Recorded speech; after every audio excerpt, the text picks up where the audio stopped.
व्यक्तीच्या नात्याने, त्याचबरोबर हा जो होमिओपॅथीचा जो इश्यू आहे त्याच्या कृती समितीची एक मेंबर म्हणून मी तुमच्यासमोर आज उभी आहे.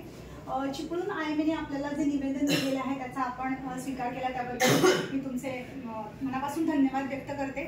सर, ॲक्च्युली हा प्रश्न विश्वासाचा आहे, कारण प्रत्येक पॅथीचा आपल्या आपल्या पॅथीवर विश्वास असणं प्रचंड गरजेचं आहे. होमिओपॅथिकसाठी एक वेगळं काउन्सिल आहे, आयुर्वेदिकसाठी एक वेगळं काउन्सिल आहे आणि आमच्या ॲलोपॅथिक मॉडर्न मेडिसिन प्रॅक्टिस करणाऱ्या डॉक्टरांसाठी MMC आहे.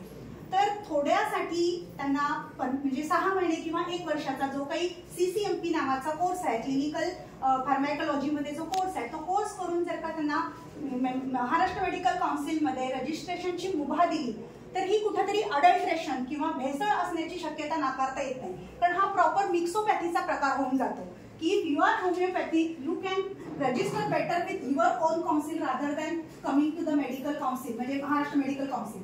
तर अशा दृष्टिकोनातून ही सामान्य नागरिकांची कुठेतरी हेळसांड होईल. कारण मी स्वतःही एका NGOची अध्यक्ष आहे, सामान्य नागरिक म्हणून सुद्धा मी तुमच्यासमोर उभी आहे की अशा पद्धतीची ट्रीटमेंट जर का दिली गेली त्यातूनही नागरिकांची हेळसांड होण्याची आणि त्याच्यावर उपचार नक्कीच करण्याची गरज आहे आपल्या सर्वांना. सरकारला आणि त्याचबरोबर MMCलाही आमची विनंती राहील सगळ्यांच्याकडून की लवकरात लवकर याच्यावर पॉझिटिव्ह दृष्टिकोनातून निर्णय व्हावा.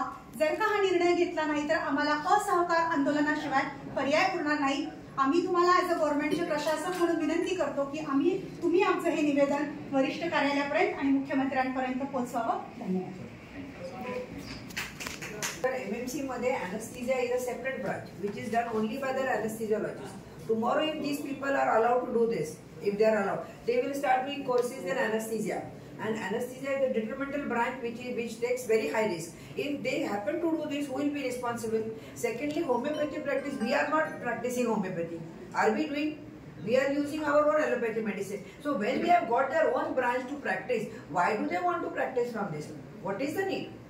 तुम्हाला तुमच्या प्रॅक्टिस वरती जर विश्वास असेल, तुम्ही जेव्हा तो कोर्स केला, when you pass that exam, you should practice only that particular branch. आणि त्यातून त्यांना करायचं असेल तर there are different means. हे फुल फ्लेज जर त्यांनी म्हणतात तसं, they will start operating the ICU, OT, everything. The whole society will be at risk if this is done. That is what I want to say.